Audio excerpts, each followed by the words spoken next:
say this anywhere on it, but it's the JJRC Unimog recovery vehicle.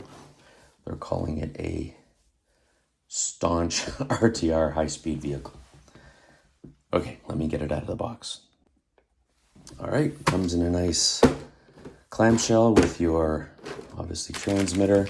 I got the Pro version of this, so it comes with a winch that I'm gonna have to install.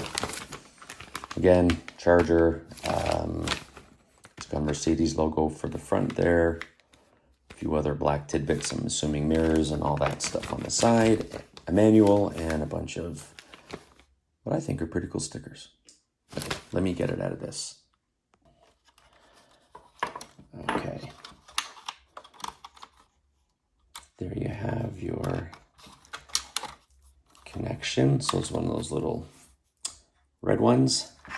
And it is a 500 milliamp little battery, which is cool. Okay, so there's your battery. That's where it goes in the front.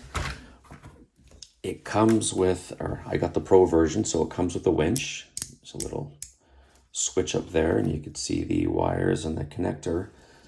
So I have a feeling, now it comes with 4 little screws. So it's going to mount at the back here like this.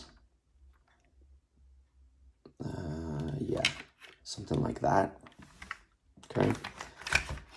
But I don't know where this wire is going. There's got to be a opening in the ESC, but I'm not sure where to run the wire. So I'm probably going to have to take the cab off the back.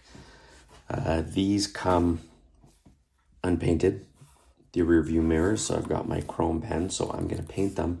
But I'm not going to put these on right yet because I got to fight with the body and get it on and off to figure out this winch. Yeah.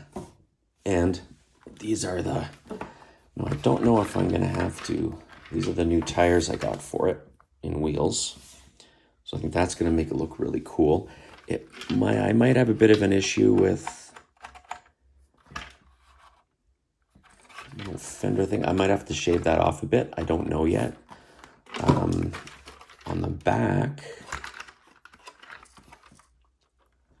back, we should be good. Now, in the pictures, it shows a little fender over the back of these. Okay, so I got a few things apart here. Take the cab off, the front cab, which I didn't need to do. You've only got 4 screws. 1, 2, and then 1 up there, and then down there. All of the other parts, so then you'll open up your steering servo as well as the motor. And then if you notice, your gearbox, is right back here. And all your wiring runs for your lights and everything. And here's your combo ESC receiver. So what you want to do on this is you've got a positive and negative wire on this with just the 2 wires to clip. And if you look here, you've only got, there's 1 opening left with 3. So all you want to do is if you look at the other wires, you'll see how the negative is on the right there. So when you plug this guy in, you just want to use the far 2 right prongs and don't worry about the 3rd, and that'll get your winch powered. So I'll get it right in there nice and tight. And then I think what's going to happen, and the winch works, I tried it. Now there's 6 screws on this thing underneath. I'll show you once I get it turned over. Now I'm assuming there's a little hole there. See the indent? Stupid thing right here. Now your part of your gearbox goes into there, but I think this wire can run down through there. But what you need to do is take the 4 screws for this and mount it underneath, which I'm going to do now, and then I will come back. So I got the winch on. It's just 4 screws from the bottom. So you can see I ran the wire. If you can see it, I don't know if you can see it there. Down in the back. I checked, there are metal gears in the diffs, and there's 3 of them on this. You've got metal links, metal drive, or plastic links, plastic drive shafts, but you have a metal frame. to work with. These are merely just spring-loaded shocks, so I'm more than likely going to put some oil shocks on this and maybe put a bit of weight on it to get the body to sway kind of nicely. I just put some of the little stickers on there. I didn't go crazy with a lot of this stuff, so I don't know. There's a guy here I might put back here, but I just put some of those like warning stickers. And if you look at this thing, these little side rails do open. So if you have something a little bigger, you can put that on. And let me show you the winch real quick. If I can get this thing open. God, you almost have to get a screwdriver every time to open this thing. I don't know why. Well, I'd rather have it tight than flapping around. All right. So that's going to go in. And then your on-off switch is at the very back here. So I think you got to push and hold it, actually. Push and hold it. And then you got your flashing lights to come on. I'll show you the transmitter in a second. But first, with the winch, if you just push it to the left, it comes out. Right. Middle is off, and then to the right, we're going to wind back up. Now the battery is just charged from the factory, so I don't get much. And back to the middle there. All right, so that's pretty much how the winch works. That's it. I'm going to get this guy back in here, and then I will take a look at the transmitter. We'll see what the lights do. It's got rear and front lights. And then I'm going to tackle the tires. One thing I did find out, there are two versions of this. There's this recovery vehicle Unimog with the Unimog cab. And there's also one that has like proper sides that go on it almost like a dump. And those have that rear fender thing here. So this one does not, which is fine because it gives me help with the new bigger wheels. Just before I do change any of that out, these tires are not bad.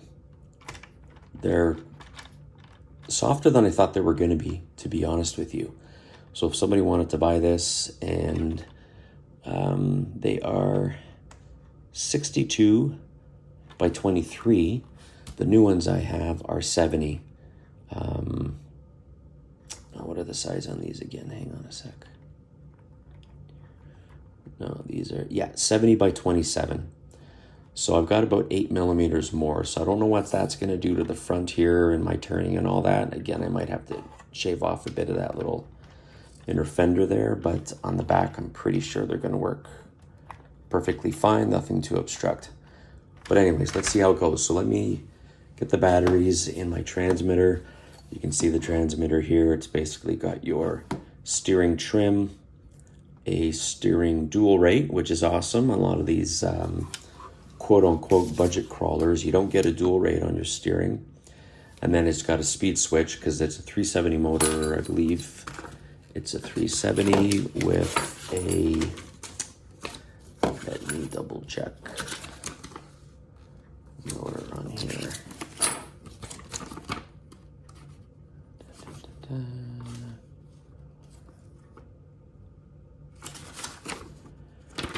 Oh, where was it? I did see it. I'll verify that when oh yeah. No, it's not there. Could have sworn I saw it in one of these little booklets. But I'll confirm it. So 370 2-speed motor. That's how you'd control it there. That's your steering reverse. So if you want to switch the steering the opposite way, I don't know, but it'll do that. And then there's a channel A and B. So I think, I don't know yet, but I think, actually I don't know, A or B would probably be lights or something. So let me figure that all out, get some batteries tuned into it, and I'll be right back. All right, I was just going over this bit. So yeah, it's got the 370 brushed motor. It's got a separate servo for the gears. And if you can't really see it, but there's a little servo horn in there, switches your gears. So what's gonna happen on here is the A button, as far as I can see, doesn't do anything. The B is if you push it and hold it. Oh, hang on. I just think I turned this off. Hang on. There we go. So if you push and hold B, all the lights go off, but you will still get reverse and a brake light. So with the lights on, again, I'll push and hold B. Okay, so you've got your rear lights, got your brake light, reverse light, and you've also got your turn signals. And in the front, you've got turn signals as well. And then these are your headlights. There are no, these little lights here, there are no lights in those.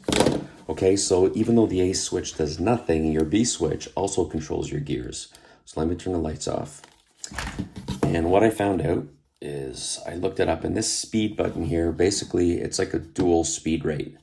So you can increase it for more speed or less, and you'll have more torque in your lower gears. So if you keep it in position number 2 on the right, I think it's the best. It helps the trigger the most, because when you just touch the trigger, it'll go. When you move it over, you've got to pull the trigger back a bit before it goes. So I think it's better over in the second spot, the way it is there. And let me show you. So if you listen, so B, you hold it down for the lights, and then if you just push it once real quickly, it changes between first and second gear.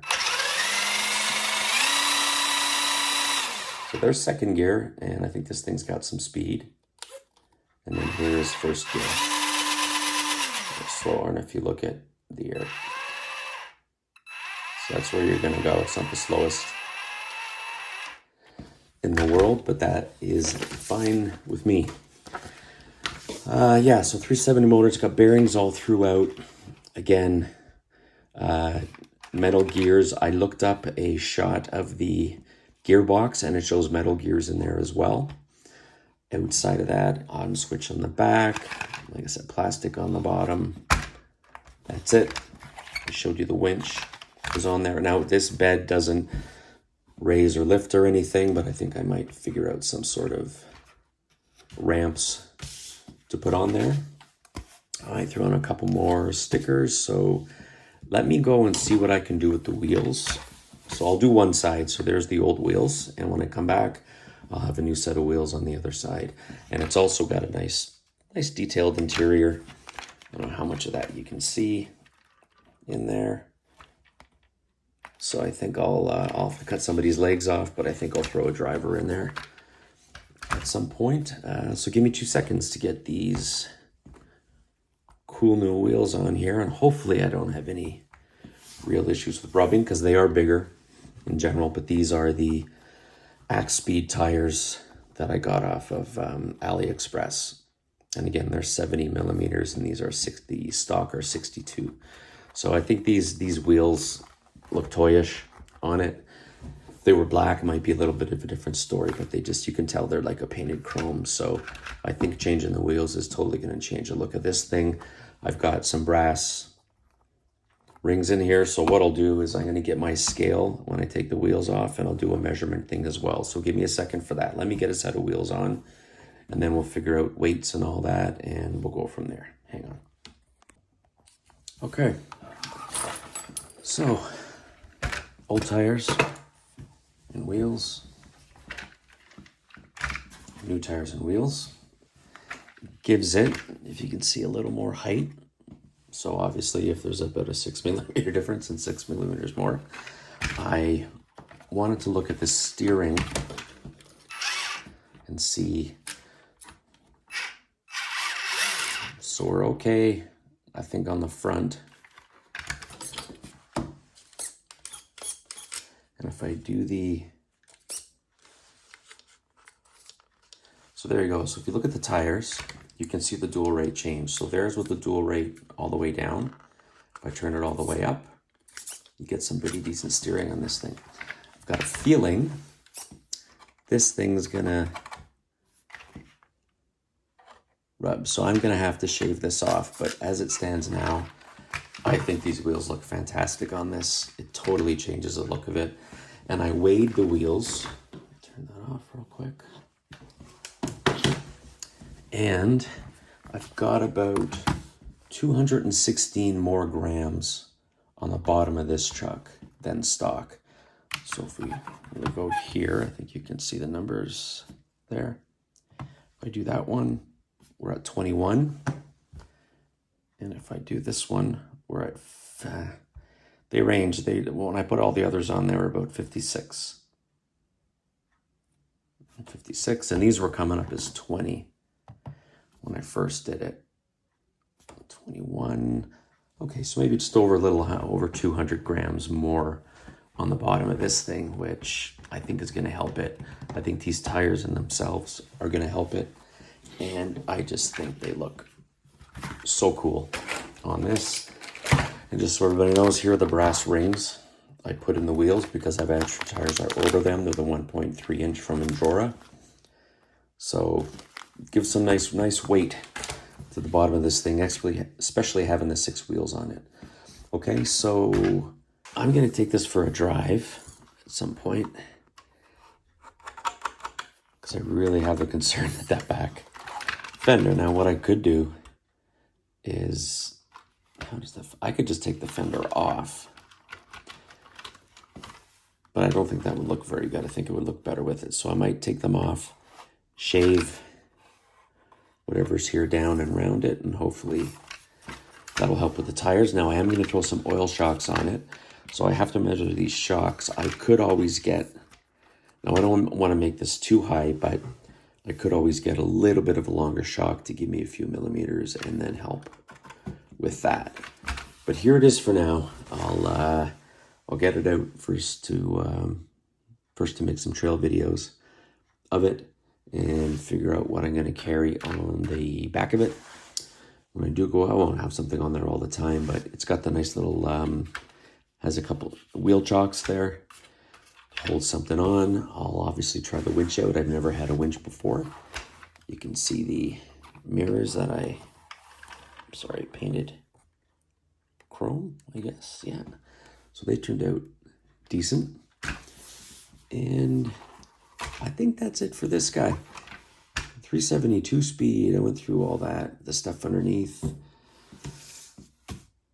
Yeah, we're good to go. So let me get some trail of it on this. Hope you guys liked the video. Like, subscribe, share, comment, all that jazz.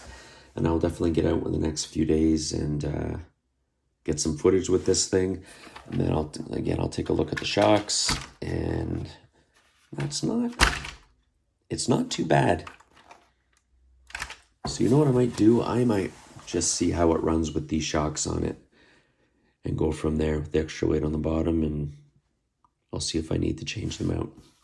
A lot of the time I go to the oil shocks out of habit because I've just got them pretty much on everything and I feel like I need them, but this one isn't the craziest. The backland's nice. Okay, let me figure it out. Thank you very much, everybody, for watching, and I'll have a trail video out soon, and we'll go from there. All right, everybody, take care.